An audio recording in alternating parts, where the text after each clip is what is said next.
Watchman కనిపెడతాడో మనము కనిపెడతాం. ఒక్కొక్కసారి మనము ఒక ప్రోగ్రామ్కి వెళ్ళామనుకోండి, మెయిన్ స్పీకర్ వచ్చే వరకు అలా కనిపెట్టుకుని ఉంటాం. అక్కడ చాలామంది అతనికంటే పెద్ద చదువర్లు ఉంటారు, లేకపోతే అతనికంటే పెద్దవారు ఉంటారు. కానీ ఆహ్వానించాం కాబట్టి అతను వచ్చేంత వరకు కనిపెడతారు. ఈ కనిపెట్టడంలో మనం చాలా అసహనం చూపిస్తాం. టైం అయిపోతుంది, ఎంతసేపా టైం అయిపోతుంది అనుకుంటాం. చూసారా, ఎప్పుడైనా మీరు కనిపెట్టారా? బస్ కోసం కనిపెట్టారా? ట్రైన్ కోసం కనిపెట్టారా? ఈ వెయిటింగ్ అనేది ఉన్నది చూసారు, అది మొత్తం మన యొక్క పర్సనాలిటీని మార్చేస్తుంది. ఎంత అసహనం ఉంటుందో అంత సహనం నేర్చుకుంటాం. ట్రైన్ ఆలస్యం అవుతుందని చెప్పేసి మనం బయటకు పోలేం, అది ఎప్పుడు వస్తుందో తెలియదు. అలాగా బస్సు వస్తుందని అరగంట, పావుగంట, అరగంట, గంట ఇంకా రావడం లేదు, పోనీ ఇంకా తర్వాత చూసుకుందాంలే అని ఇంటికి వచ్చేయలేం. కారణం ఏంటంటే వీ హ్యావ్ టు వెయిట్.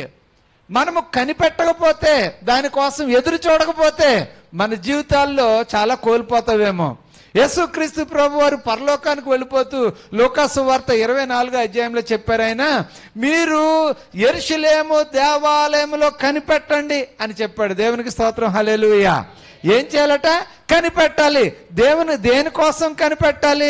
యేసుక్రీస్తు పంపించబోయే ఆదరణ కోసం కనిపెట్టాలి, లేకపోతే ఆయన పంపించబోయే పరిశుద్ధాత్మ కోసం కనిపెట్టాలి, లేదంటే ఆయన పంపించే శక్తి కోసం కనిపెట్టాలి. చాలా మందికి ఈ కనిపెట్టడం అనేది అస్సలు చేత కాదు. ఈ మధ్యకాలంలో పిల్లలు అసలు ఉండడం లేదు. అసలు కనిపెట్టడం అనేది వాళ్ళ డిక్షనరీలో లేదు. హోటల్కి వెళ్ళారు అనుకోండి, ఇన్స్టెంట్గా రావాలి టిఫిన్స్, లేకపోతే వాళ్ళకి చాలా కోపం వచ్చేస్తుంది. టీ చెప్తాం, మీకు తెలుసా, ఒక కాఫీ రావడానికి 15 నుంచి అరగంట పడుతుంది. ఏం చేస్తారో తెలీదు. అదంటే మనం కూర్చొని జోకులు వేసుకోవాలా, పాలు పెతకడానికి వెళ్ళారేమో, గేదెలు ఇంకా దొరకలేదేమో, ఇలాగనికి జోకులు వేసుకుంటూ ఉంటాం. ఏమే ఇంకా తీసుకురావట్లేదంటే వాళ్ళు ఏమంటారంటే, ఎందుకంటే కంగారు పడిపోతారు, వాళ్ళు చూడండి వచ్చి గంట అయింది ఇప్పటికీ కూడా మా ఆర్డర్ రాలేదని అడుగుతున్నారు. అక్కడ ఇద్దరు కూర్చుని మాట్లాడుకుంటున్నారు. నాది అలాంటి బిజినెస్ కాదు బాబు, నేను ఆర్డర్ ఇచ్చానా వచ్చిందా ఇదే, అంతేగాని వచ్చి గంట సేపు ఇక్కడ స్పెండ్ చేసి అప్పుడు నా ఆర్డర్ గుర్తు చేసుకుని అయ్యో ఇందాక ఆర్డర్ ఇచ్చాను ఇంకా రాలేదంటే అని వచ్చేది కాదు. క్విక్. చాలా మందికి ఇప్పుడు ఇన్స్టెంట్ ఫుడ్ కావాలి, ఫాస్ట్ కాఫీ కావాలి. అలాగే అద్భుతం కూడా ఫాస్ట్గా జరగాలని కోరుకుంటున్నారు.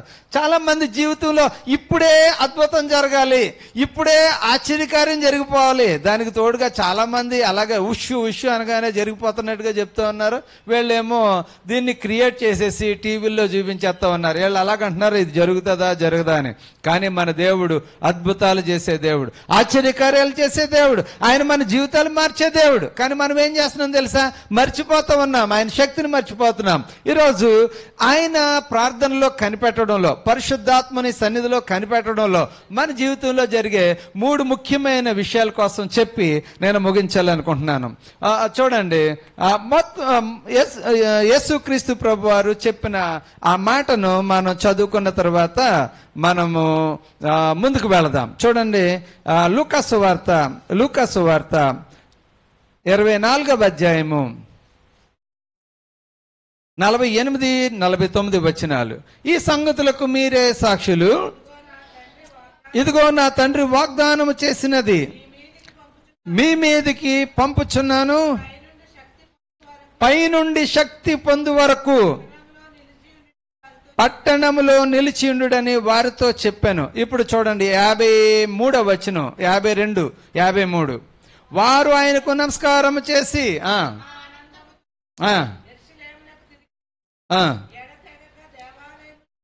ఎడతెగక దేవాలయములో ఉండి దేవునికి స్తోత్రము చేయుచుండిరి. దేవునికి స్తోత్రం, hallelujah. They are waiting upon the Holi spirit. వారు పరిశుద్ధాత్మ కోసం కనిపెడుతున్నారు. వారు వాగ్దానము చేసినది పొందుకోవడం కోసం కనిపెడుతూ ఉన్నారు. Sometimes we need to kneel down and pray for our promise. నీ కుమారుని కోసం దేవుడు వాగ్దానం చేశాడు, మోకరించి ప్రార్థన చేయి, అది పొందుకునేంత వరకు ప్రార్థన చేయి. నీ జీవితంలో ఒక వాగ్దానం చేయబడింది, అది పొందుకునేంత వరకు నువ్వు మోకరించి ప్రార్థన చేయి. మనము అలా ఉండలేకపోతా ఉన్నాం. కొన్నిసార్లు కొన్ని మ్యూజిక్ స్కూల్కి నేను వెళ్ళాను. ఒక అతను దేనికి జాయిన్ అయ్యాడంటే తబలాకి జాయిన్ అయ్యాడు. తబలా అతను స్టెప్స్ చెప్తుంటే ఇది చాలా కష్టంగా ఉంది, ఫ్లూట్ చాలా వినసొంపుగా ఉంది, దాని దగ్గరికి వెళదారని అక్కడికి వెళ్ళాడు. అక్కడ సరిగమ పదనిసలతో స్టార్ట్ చేస్తూ ఉంటాడు. ఈ ఫింగర్స్ పెట్టడం చాలా కష్టంగా ఉందంట. మళ్ళీ అక్కడి నుంచి క్యాషియోకి జాయిన్ అయ్యాడు. అక్కడ 16 లెసన్స్ ఉన్నాయి. ఈ లెసన్స్ అన్ని చూసి మొత్తానికి ఏది కూడా నేర్చుకోకుండా అతను ఎంటీగానే మిగిలిపోయాడు. కారణం ఏంటంటే హీ కుడ్ నాట్ వెయిట్. అతను అక్కడ కనిపెట్టి ఉండలేకపోయాడు, దేని దగ్గర కనిపెట్టలేకపోయాడు, అందుకనే ఏది పొందుకోలేకపోయాడు. ప్రియమైన స్నేహితులారా, మన జీవితంలో దేవుని దగ్గర నుంచి మనము పొందుకోవాలనుకుంటే మనము దేవుని సన్నిధిలో మోకరించి ప్రార్థన చేయాలి. ప్రార్థన మన జీవితాలను మారుస్తుంది, ప్రార్థన మన పరిస్థితులను మారుస్తుంది, ప్రార్థన మన ఆలోచనలు మారుస్తుంది, స్థితిగతులను మారుస్తుంది, అది మనకు ధైర్యంనిస్తుంది. అలా కనిపెట్టి ప్రార్థన చేయడంలో ముఖ్యంగా 3 విషయాలు మనం నేర్చుకుంటాం. Number 1, peace, property and power. 3 విషయాలు మనం పొందుకుంటాం. మొట్టమొదట శాంతిని పొందుకుంటాం, మనశ్శాంతిని పొందుకుంటాం. మా హృదయం అంతా అలజడితో నిండిపోయింది. అప్పులోళ్ళ బాధ అలజడి, లేదంటే నైబర్స్ తో ప్రాబ్లము అలజడి, బంధువుల్లోనే సొంత బంధువుల్లోనే నిందలు వేశారు అలజడి. ఇలాంటి అలజడిలో ఏం చేయాలి? పోలీస్ స్టేషన్కి వెళ్ళాలా, కౌన్సిలింగ్ సెంటర్కి వెళ్ళాలా, లాయర్ దగ్గరికి వెళ్ళాలా? అలజడి. చుట్టాలతో చెప్పుకుంటే పరుగు పోతా ఉంది. But wait upon the Lord. దేవుని సన్నిధిలో నువ్వు ఎప్పుడైనా దానికోసం మోకరించి ప్రార్థన చేసావా? ప్రార్థన చేస్తే ఆయన సమాధానమునిచ్చు దేవుడు. బైబిల్ గ్రంథంలో ఇలా రాయబడి ఉంది. కీర్తన గ్రంథము 27వ అధ్యాయము 14వ వచనం దయచేసి ఎవరైనా చదవచ్చు. కీర్తన గ్రంథము 27వ అధ్యాయము 14వ వచనం. యెహోవా కొరకు కనిపెట్టుకొని ఉండుము, ధైర్యము తెచ్చుకొని నీ హృదయమును నిబ్బరముగా నుంచుకొనుము. యెహోవా కొరకు కనిపెట్టుకొని ఉండుము. దేవునికి స్తోత్రం, హల్లెలూయా. దీన్ని మనం అండర్లైన్ చేసుకోవాలి, మన గడప కమ్ముల మీద రాసుకోవాలి, గోడ మీద. కారణం ఏంటంటే ఎవ్రీ టైం మన హృదయం తొందరతోనే ఉంటది. పిల్లకి అనుకున్న వయసుకి పెళ్లి కాలేదా, తొందరపడిపోతూ ఉంటది. ఈ మధ్యకాలంలో ఒక మంచి జోక్ వచ్చింది. ఒక అమ్మాయికి జస్ట్ డిగ్రీ కంప్లీట్ చేస్తూ ఉన్నది, సంబంధాలు వచ్చినాయి. అమ్మాయి అన్నదంట, అమ్మా అప్పుడే పెళ్లి చూపులా, నీకు అసలు బుద్ధి ఉందా? నా ఫ్రెండ్స్ చూడు ఎంతగా ఎదిగిపోతా ఉన్నారో, నువ్వు నాకు అప్పుడే పెళ్లి చేస్తావా? అది కదా, నీకు అప్పుడే 23 సంవత్సరాలు వచ్చినాయి అంటే ఓకే, అప్పుడే పెళ్ళొద్దు, నాకు ఇంకా చాలా వయసు ఉంది, నేను ఎంజాయ్ చేయాలి. 25, 26, 27 ఉద్యోగం తెచ్చుకుంటా ఉంది. అప్పుడు సంబంధాలు వచ్చినాయి. అమ్మాయి కుర్రాడు బాగున్నాడు కానీ కొంచెం ముక్కు వంకరగా ఉంది, నల్లగా ఉన్నాడు, ఇక్కడ ఏదో మచ్చ ఉంది, కొంచెం కుండుతూ నడుస్తూ ఉన్నాడు, వంకలు పెడతాం స్టార్ట్ అయింది. 30 సంవత్సరాలు వచ్చింది. అప్పుడు అమ్మాయి అంటది, మీరు నాకు పెళ్లి చేయరా? ఇంకెప్పుడు చేస్తారు? నా పెళ్లి వయసు దాటిపోతుంది, ఇప్పుడు ఎవడో రావట్లేదు. ఈ మధ్యకాలంలో యాక్టివ్ పీరియడ్ మగవాళ్ళకైనా ఆడవాళ్ళకైనా 30 సంవత్సరాల లోపే. తర్వాత పెళ్లిళ్ళు అవ్వాలంటే నేను చూస్తా ఉన్నాను, ప్రొఫైల్స్ పొలోమని ఉంటా ఉన్నాయి, ఎవరికి రావడం లేదు. అంటే వయసు దాడిపోయింది అంటామన్నారు. ఎందుకంటే ఆరోగ్యరీత్యా కుదరడం లేదు. They are losing peace. వారు పిల్లల గురించిన శాంతి పోతా ఉంది. వాళ్ళు మాటలతో తల్లిదండ్రుల హృదయాలు గాయపడతా ఉన్నాయి. అందుకని వారి కోసం ఏం చేయడానికి ఆస్కారం లేదు. తల్లిదండ్రులు దుఃఖంతో ఏడుస్తూ మోకరించి ప్రార్థన చేస్తా ఉన్నారు.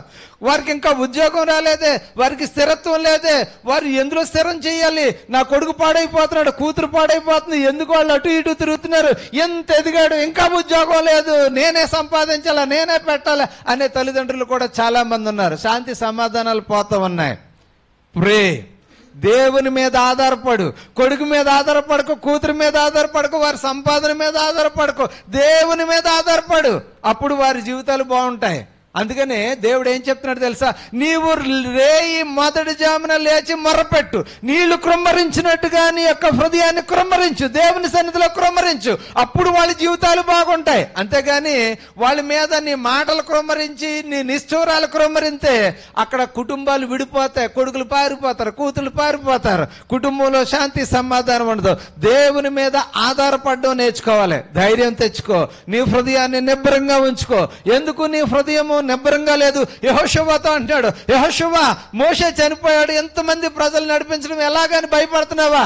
యెహోషువ గ్రంథం చూస్తే 1వ అధ్యాయము మొత్తం అంతా ధైర్యం తెచ్చుకో, నిబ్బరముగా ఉండు. ఈ రోజుల్లో చాలా మందికి ధైర్యం లేదు, చర్చికి వెళ్ళడానికి ధైర్యం లేదు, అక్కడ కొట్లాటలు చూసి భయపడుతూ ఉన్నారు. ఈ మధ్యకాలంలో నాకు హైదరాబాద్ లో నుంచి ఒక సండే స్కూల్ స్టోరీ జరుగుతూ ఉంది. సండే స్కూల్ జరుగుతుంది. కొంతమందికి వెళ్ళి చిన్నపిల్లలు మార్చేస్తున్నారా అంటా ఉన్నారు.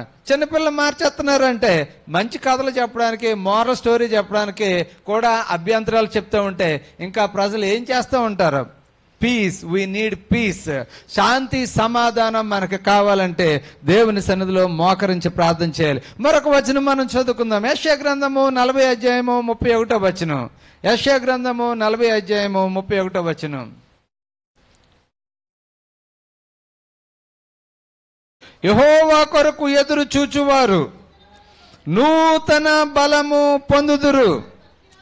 వారు పక్షిరాజు వలె రెక్కలు చాపి పైకి ఎగురుదురు. అలయక పరుగెత్తుదురు, సొమ్మసిల్లక. చాలా చక్కని వాక్యం, చాలా పురాతనమైన వాక్యం. మా తల్లిదండ్రులు నాతో కంఠస్థం చేయించిన వాక్యం ఇది. అనేక సందర్భాల్లో మర్చిపోతూ ఉంటారు, మనం ఎప్పుడు మర్చిపోకూడదు. యెహోవా కొరకు ఎదురు చూచువారు నూతన బలము పొందుదురు. ఇక్కడ నెహెమ్యా అంటాడు, యెహోవా యందు ఆనందించడం వలన మీరు బలము పొందుదురు. బైబిల్ గ్రంథంలో రాయబడింది, దేవుని యందు భయభక్తులు కలిగి ఉండడం మనం బలం పొందుకుంటామంట. అందుకనే మనం దేవుని సన్నిధిలో కూర్చుని మనం ప్రార్థన చేయవలసిన అవసరత ఎంతైనా ఉన్నది. ఆయన ఏమంటున్నాడు తెలుసా? Wait upon the Holi Spirit. పరిశుద్ధాత్మని కొరకు కనిపెట్టాలి. ఆయన ఇచ్చే ఆదరణ కోసం కనిపెట్టాలి. ఆయన ఇచ్చే ధైర్యం కోసం కనిపెట్టాలి. Why do we wait upon the Holi Spirit? యేసుక్రీస్తు ప్రభు వారు పరలోకానికి వెళ్ళిపోతూ అక్కడ నా కోసం కనిపెట్టండి, పరిశుద్ధాత్మని కోసం కనిపెట్టండి అన్నాడు. అంత అవసరం ఉందా? ఉంది. కారణం ఏంటంటే ఆయన ఆదరించు దేవుడు, ఆయన ఓదార్చు దేవుడు, ఆయన మనలను బలపరచు దేవుడు, ఆయన ధైర్యంనిచ్చే దేవుడు, ఆయన ప్రాస్పారిటీనిచ్చే దేవుడు, అభివృద్ధిని కలిగించే దేవుడు. ఎంత అభివృద్ధి తెలుసా? మనం చూద్దాం. మొట్టమొదటిగా మనం ఏం తెలుసుకున్నామంటే ప్రార్థనలో ఉన్నప్పుడు మనకేం కలుగుతుందంట? సమాధానము, శాంతి కలుగుతూ ఉంటది. చాలా మందికి శాంతి సమాధానం ఎందుకు ఉండడం లేదంటే ఆయన సన్నిధిలో వారు కనిపెట్టలేకపోతా ఉన్నారు. ప్రియమైన స్నేహితులారా, we are in the digital world. అంటే ప్రతిదీ నేను ఇంకా మొబైల్ పట్టుకుని అలా పాటలు వింటూ ఉంటాము, అసలు ఖాళీ ఉండదు అనిపించదు. దానికి కారణం ఏంటే మొబైల్ ఫోనే. ఇందులో సీరియల్ చూస్తారు, వాళ్ళు చూస్తారు, ప్రతిదీ అందులో వచ్చేస్తుందేమో. ఇంకా మాట్లాడతారు, వెంటనే మొబైల్ చూస్తారు, మాట్లాడతారు, మొబైల్ చూస్తారు. అప్పుడు ఏం జరుగుతుందంటే ఖాళీ లేనట్టు అనిపిస్తుంది. ప్రజలు బీపీతో, షుగర్తో బాధపడిపోతున్నారు. కారణం ఏంటంటే వాళ్ళు విశ్రాంతిగా ఉండడం లేదు. నిత్యం ఏదో మ్యూజిక్ డిస్టర్బెన్స్ ఉంటూనే ఉన్నది. అందుచేత మనిషికి శాంతి సమాధానం లేదు. బైబిల్ గ్రంథంలో ఒకటి చూద్దాం, చూడండి. 105వ దావీదు కీర్తన 4వ వచనం ఎవరిని చదవండి. Search for the Lord and his strength. యెహోవాను వెదకుడి, ఆయన బలమును వెదకుడి, ఆయన సన్నిధిని. దేవునికి స్తోత్రం, హల్లెలూయా. ఇది దేని వెతకాలి చెప్పండి? యెహోవాను వెదకుడి, ఆయన బలమును వెతకండి, ఆయన సన్నిధిలో వెతకండి. ఉదయం లేస్తే ఇంతకు ముందు మా పాస్టర్ గారు చెప్పేవారు, ఉదయాన్నే నానమ్మలో అమ్మమ్మలో నట్ట మంచం లేచిన వెంటనే ఇలా తడుముకునేవారంట. దేనికోసం అంటే చుట్ట కోసం. మరి ఇప్పుడు చుట్ట కోసం తడుముకోవట్లేదు, దేనికోసం తడుముకుంటున్నారు? మొబైల్ కోసం తడుముకుంటున్నారు, సెల్ ఫోన్. మరి దానిలో చూసి పోనీ వెంటనే లెగుతారంటే వాట్సాప్లు అన్నిటికి ఆన్సర్లు పెట్టిన తర్వాత లెగుతారు. ఎందుకు వచ్చిందని నాకు ఏం చేశానంటే నా వాట్సాప్లన్నీ వేరే మొబైల్ ఇంపార్టెంట్ ఉన్నాయని నా దానికి పెట్టుకున్నాను. అవి అందులో వస్తూ ఉంటాయి, 300 400 ఉంటాయి వేరే మొబైల్లో. ఆ నెంబర్ ఎవరికి ఉన్నా వాట్సాప్లకు మాత్రం పెడతాను. నేను మళ్ళీ చూడమంటే చూడను. ఎప్పుడన్నా చూసిన టిక్ వచ్చిందంటే అలా పడిపోతూ ఉంటుంది. కంగారు పడకండి, నేను చూడను.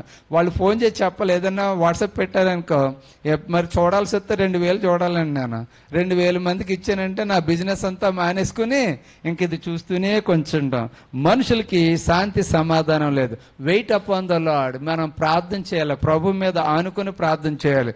ముఖ్యంగా ఒక సమయాన్ని మనం కేటాయించుకోవాలి. ప్రార్థన కోసం సమయాన్ని కేటాయించుకోవాలి. ఈరోజు మా చర్చి వాళ్ళు 1 గంట సమయాన్ని కేటాయించుకున్నారంటే నాకు చాలా సంతోషంగా ఉంది.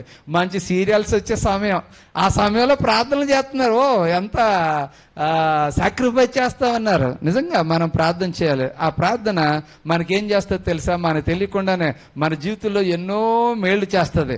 మన ఆత్మీయ యాత్రలో, ఈ యొక్క స్పిరిచువల్ యాత్రలో మనము పరిశుద్ధాత్మ మీద ఆధారపడడం మనకి ఎంతో ఆశీర్వాదం. చూడండి, సీక్ ద లార్డ్ అంటే ఏంటంటే యెహోవా కోసం కనిపెట్టు. దేనికోసం? ఆనందం కోసం కాదు. చాలా మంది లోకంలో ఆనందం కోసం కనిపెడతారు. ఏ కొత్త మూవీ వస్తుందా, అందులో ఏ విధమైన ఆనందం ఉంటుందా, ఏ కొత్త హోటల్ వచ్చిందో అక్కడ టిఫిన్ ఏది బాగుంటుందా, ఆనందం కోసం హోటల్ వెతుక్కుంటామన్నారు, లేదంటే సినిమాలు వెతుక్కుంటున్నారు, మ్యూజిక్ ప్రపంచాన్ని వెతుక్కుంటామన్నారు. కానీ బైబిల్ క్లియర్గా చెప్తా ఉంది, నీకు నిజమైన ఆనందం దేవునిలో ఉన్నది. కారణం ఏంటంటే ఎప్పుడైతే ఆయన ఆత్మ నిన్ను కమ్ముకుందో, నీ మీదకి వచ్చిందో, నువ్వు ప్రత్యేకంగా దీవించబడతావు, ఆశీర్వదించబడతావు, ధైర్యం పొందుకుంటావు. పేతురు చాలా పిరికివాడు, కానీ అతను పారిపోతూ ఉండేవాడు. అతను భయపడి చెవులు నరికేస్తూ ఉండేవాడు.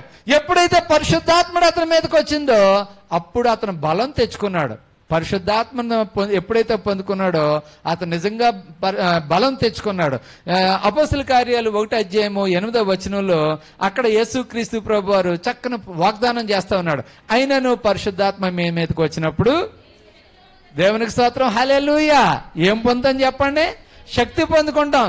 ఎంతమంది ఇక్కడ శక్తిహీనులుగా ఉన్నారు? ఎంతమంది శక్తితో ఉన్నారు? ఎంతమంది పరిశుద్ధాత్మ ఇచ్చే శక్తిని పొందుకున్నారు? ఎంతమంది ప్రార్థన చేయడం వల్ల వచ్చిన ధైర్యంతో ఉన్నారు? చాలాసార్లు కుటుంబాల్లో చాలా ఏంటంటే నిరాశ నిస్పృహలకు లోనైపోతున్నారు. నేను చూస్తూ ఉన్నాను, భక్తి చేసే వాళ్ళ కుటుంబాల్లో కొడుకులతో ఇబ్బంది, కూతురులతో ఇబ్బంది, అప్పులతో ఇబ్బంది, సరైన పోషకం లేక ఇబ్బంది. నేను ఎంత భక్తిగా ఉంటున్నాను, ఎందుకంటే నాకే ఇలా జరుగుతుంది, నా కుటుంబంలోనే అనుకునే బాధల్లో చాలా మంది ఉంటా ఉన్నారు. ఎందుకు ప్రార్థన చేయాలి?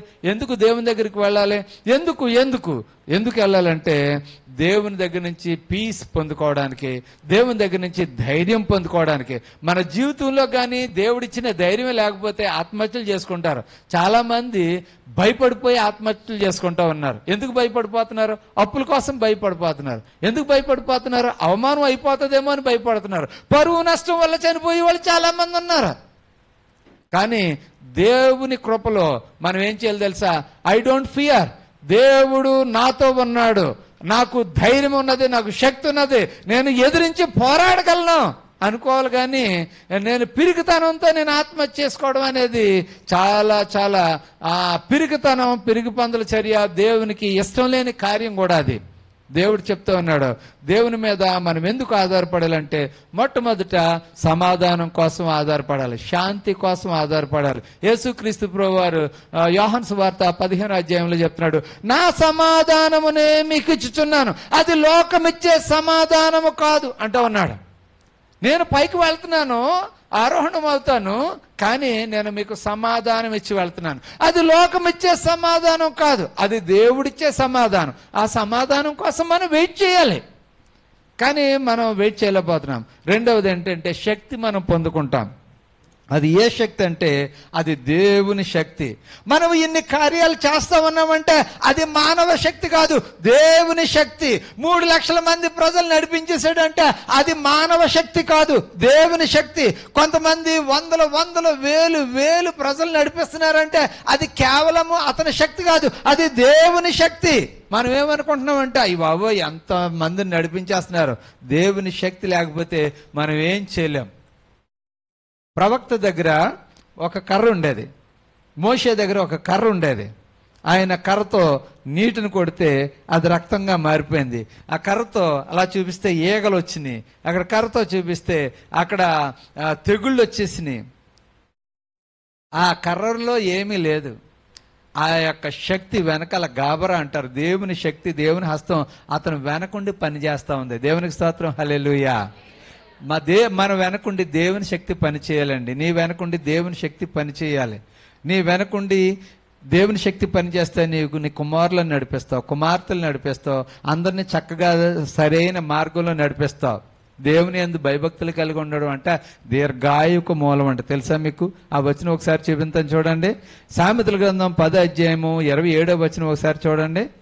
దేవుని యందు భయభక్తులు కలిగి ఉంటే ఏం జరుగుతుంది? దీర్ఘాయువు కలుగుతుందట. యెహోవా యందు భయభక్తులు కలిగి ఉండుట. దేవునికి స్తోత్రం, హల్లెలూయా. పిల్లలు అర్ధంతరంగా చచ్చిపోరు. దానికి కారణం ఏంటిదంటే వాళ్ళు యెహోవా యందు భయభక్తులు కలిగి ఉన్నారు. వాళ్ళు చెడు మార్గాన్ని అసహించుకున్నారు. దేవుని యొక్క మార్గంలో నడవాలని నిర్ణయించుకున్నారు. అందుచేత వాళ్ళు దీర్ఘాయువు కలిగి ఉంటారు.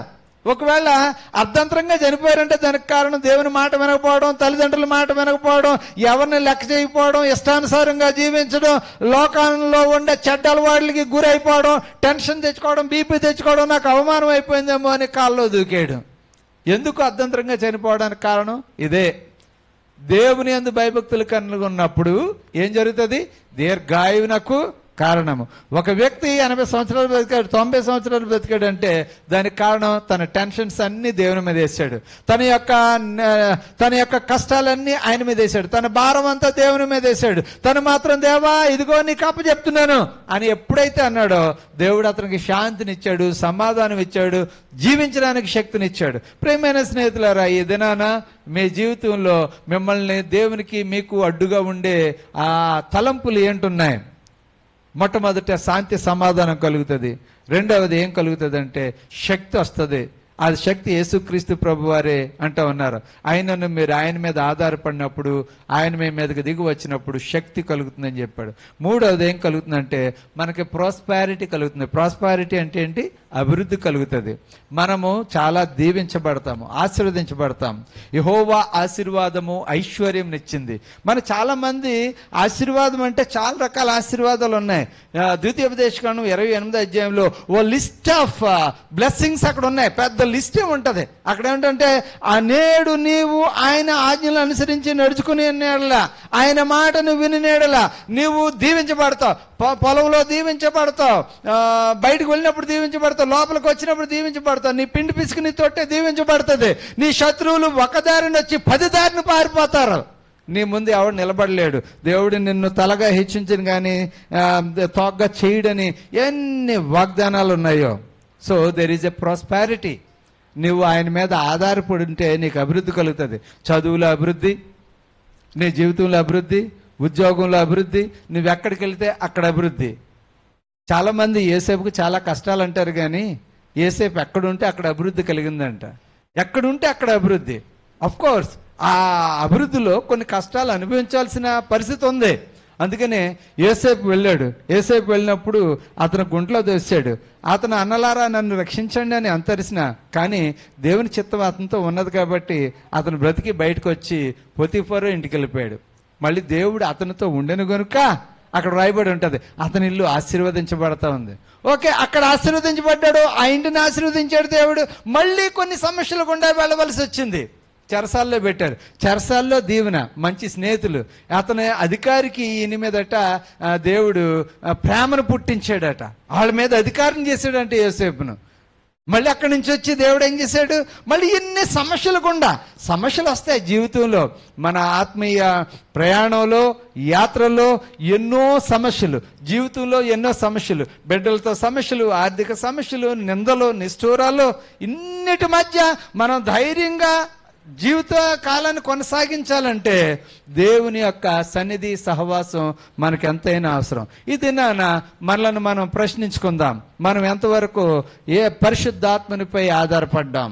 పరిశుద్ధాత్మని మీద ఆధారపడి మన జీవితాలని కొనసాగిస్తూ ఉన్నాం. ఇక్కడ మనం ఒకటి అర్థం చేసుకోవాలి. ఏంటి అర్థం చేసుకోవాలంటే ఆయన మీద ఆధారపడడం అంటే ఏంటి, లేదంటే ఆయన కోసం కనిపెట్టడం అంటే ఏంటి? ఆయన కోసం కనిపెట్టడం అంటే మనలను మనం బలహీనలు చేసుకోవడమే. అంటే ఉదాహరణ చూడండి, పేతురు గారు ఏం చేశారు? ఆయన నీటిలో పడిపోయాడు. ఆయన గజ ఈతగాడు, ఆయన చేపలు పట్టేవాడు. బాల్యము నుండి అతను చేపలు పడతామన్నాడు. అతను తెలీదా? ఈత రాదా? కానీ ఏదో ఈత రాని వాళ్ళ వల్లే చేతులు ఎలా చూపుతూ ప్రభువా నన్ను రక్షించు అంటూ ఉన్నాడు. ఏమంటున్నాడు? ప్రభు మీద ఆధారపడ్డాడు, ప్రభు కనికరించాడు. మనము కూడా దేవుని సన్నిధిలో మోకరించి ప్రార్థన చేసినాడు, ప్రభువా నా దగ్గర ఏమీ లేదు, నీ మీద ఆధారపడ్డాను. అవును, మనం దేవుని మీద ఆధారపడినప్పుడు దేవుడు మన జీవితాలను మారుస్తాడు. నువ్వు జ్ఞానిని కదా అని అనుకోవద్దంటా ఉన్నాడు సామెతల గ్రంథం 3వ అధ్యాయంలో. జ్ఞానిని కదా అని నువ్వు అనుకోనవద్దు. నువ్వు పూర్ణ హృదయంతో ఆయన మీద ఆధారపడినప్పుడు ఆయన నీ జీవితాన్ని మారుస్తాడు, నీ కుటుంబాన్ని మారుస్తాడు, నీ పరిస్థితులు మారుస్తాడు. కానీ మనం ఏం చేస్తున్నామంటే నాకు తెలిసి ఏం చేయాలో అనుకుంటాం. నాకు తెలిసి ఏం చేయాలో, నీకు తెలియదు ఏం చేయాలో, దేవునికే తెలుసు. కాబట్టి దేవుని మీద ఆధారపడడం నేర్చుకో. ఆఖరుగా ఇర్మియా గ్రంథము 29వ అధ్యాయము 13వ వచనం. మీరు నన్ను వెతకిన ఎడల పూర్ణ మనస్సుతో నన్ను గూర్చి విచార చేసిన ఎడల మీరు నన్ను కనుగొందురు. దేవునికి స్తోత్రం, హల్లెలూయా. చాలా చక్కగా ఉన్నది. ఇంకా చదవండి అమ్మా. ఇదే యెహోవా వాక్కు. ఎంత చక్కగా ఉంది. మీరు నన్ను కూర్చి వెతికిన ఎడల అంటే చాలాసార్లు సరిగా ప్రజలు వెతకడం లేదు. ఏదో ఇక్కడ 12వ వచనం నుంచి చదవండి. మీరు నాకు మొర్ర పెట్టుదురేని, మీరు నాకు ప్రార్థన చేయొచ్చు వత్తురేని, నేను మీ మనవి ఆలకింతును. మీరు నన్ను వెతికిన ఎడల పూర్ణ మనసుతో నన్ను గూర్చి విచారణ చేయని ఎడల మీరు నన్ను కనుగొందురు. దేవుని స్తోత్రం, హల్లెలూయా. దేవుడు ఇశ్రాయేలు ప్రజలతో, చెరలోనున్న వారితో మాట్లాడుతూ ఉన్నాడు. మీరు ప్రార్థన చేస్తే నేను మీ ప్రార్థన వింటాను, మీరు నా కోసం వస్తే నేను మీ కోసం వస్తాను. ఎంత చక్కని దేవుడు. ఈ దినాన మనము వెయిటింగ్ అపాన్ ద లార్డ్. మనము దేవుని మీద ఆధారపడుతున్నామా, మన దగ్గర ఉన్న డబ్బు మీద ఆధారపడుతున్నామా? మనం దేవుని మీద ఆధారపడుతున్నామా, మనకున్న జ్ఞానం మీద ఆధారపడుతున్నామా? మనం దేవుని మీద ఆధారపడుతున్నామా, పొలిటికల్ పార్టీ మీద ఆధారపడుతున్నామా? మన పనులు నడిపించుకోవడానికి మనం దేవుని మీద ఆధారపడుతున్నామా, లోక సంబంధమైన వాటి మీద నువ్వు ప్రార్థన చేసి పని ప్రారంభించు, దేవుడు దాన్ని ముగిస్తూ ఉంటాడు. కానీ మనం ఏం చేస్తున్నామంటే మనకు భయం ఎక్కువైపోతుంది. కాబట్టి మనము కొన్నిసార్లు తప్పుడు దారిని వెళ్ళవలసి వస్తూ ఉంది. కానీ మన దేవుడు మనలను కనికరించి దేవుడు, మనకు ధైర్యమునిచ్చి దేవుడు, యెహోషువతో చెప్పిన దేవుడు నీతోనూ నాతోనూ ఈరోజు చెప్తున్నాడు. ఏమంటున్నాడు తెలుసా? నిబ్బరము కలిగి ధైర్యముగా ఉండు. దేవునికి స్తోత్రం, హల్లెలూయా. ఏం చేయాలట? నిబ్బరము కలిగి ధైర్యముగా ఉండాలి. ఆ వచనం చదువుకుందాం చూడండి. యెహోషువ గ్రంథం 1వ అధ్యాయం 9వ వచనం. నేను నీకు ఆజ్ఞ ఇచ్చి ఉన్నాను కదా, నిబ్బరము కలిగి. దేవునికి స్తోత్రం, హల్లెలూయా. మనం అందరూ ఒక్క నిమిషం కళ్ళు మూసుకుందాం, ప్రార్థన చేద్దాం. నువ్వు దేని విషయంలో నిబ్బరం కోల్పోయావు? నీ కుమారుని విషయంలో నిబ్బరం కోల్పోయావా? కుమార్తె విషయంలో నిబ్బరం కోల్పోయావా? వారికి అనుకున్న చదువు చదవలేకపోతున్నారు, చదివించలేకపోతున్నావు అనుకున్నారా? అనుకున్న ఉద్యోగం రావట్లేదని నిబ్బరం కోల్పోయావా? ఎగ్జామ్స్లో క్వాలిఫై అవ్వట్లేదని నిబ్బరం కోల్పోయావా? ఎందుకు నిబ్బరం కోల్పోయావు? లేకపోతే నీ బంధువులు నీ మీద ఏమైనా నిష్ఠూరాలు వేశారా? ఉద్యోగంలో నిష్ఠూరాలు వచ్చినాయా? ఎందుకు నీవు డిస్కరేజ్ అయ్యావు? ఎందుకు హృదయం అలజడితో నిండిపోయింది? ఎందుకు ఎందుకు ఎందుకు దేవుడు అడుగుతూ ఉన్నాడు. ఆయన మీద ఆధారపడాలని నీకు అనిపించిందా? పరిశుద్ధాత్మని మీద ఆధారపడాలని అనిపించిందా? ఆయన మీద ఆధారపడితే నీకు సమాధానం కలుగుతుంది. ఆయన మీద ఆధారపడితే నీకు శక్తి కలుగుతుంది. ఆయన మీద ఆధారపడితే నీకు ప్రాస్పారిటీ కలుగుతూ ఉంది, నీకు అభివృద్ధి కలుగుతూ ఉంది. యెహోషువ, నువ్వెందుకు భయపడుతున్నావు? నిబ్బరం కలిగి ఉండు. ఆయన పనిని బట్టి ఆయన నిబ్బరాన్ని కోల్పోతున్నాడు. నువ్వెందుకు నిబ్బరాన్ని కోల్పోతున్నావు? నీ ఏజ్ని బట్టి నువ్వు నిబ్బరాన్ని కోల్పోతున్నావేమో. ఇగో నాకు 50 సంవత్సరాలు వచ్చినాయి, నాకు చూడడానికి ఎవరు లేరు, ఏదో ప్రాంతంలో ఆస్తి లేదని ఒక కొడుకు తండ్రిని కొట్టి చంపేశాడంట. కానీ అందరూ అలా ఉంటారా? దేవుని మీద ఆధారపడితే దేవుడే తీర్పు తీరుస్తాడు. తీర్పు తీర్చేవాడిని నేనే, ఉగ్రతకు చోటివ్వండి, పగ తీర్చుట నా పని అంటూ ఉన్నాడు. కొన్నిసార్లు మనకి పగ తీర్చుకోవాలనిపిస్తుంది, ఏదో చేసేసి కక్ష తీర్చేసుకుందారనిపిస్తుంది. కానీ వెయిట్ అపాన్ ద లార్డ్. దేవుని మీద ఆధారపడు, దేవుడు సిగ్గుపరుస్తాడు. ఆ రోజు ఎస్తేరు దినాల్లో మొర్దుకైని ఉరి తీయాలనుకున్నాడు హామాను. హామాను ఎంతగానో హెచ్చించుకున్నాడు. కానీ దేవుడు చాలా సింపుల్గా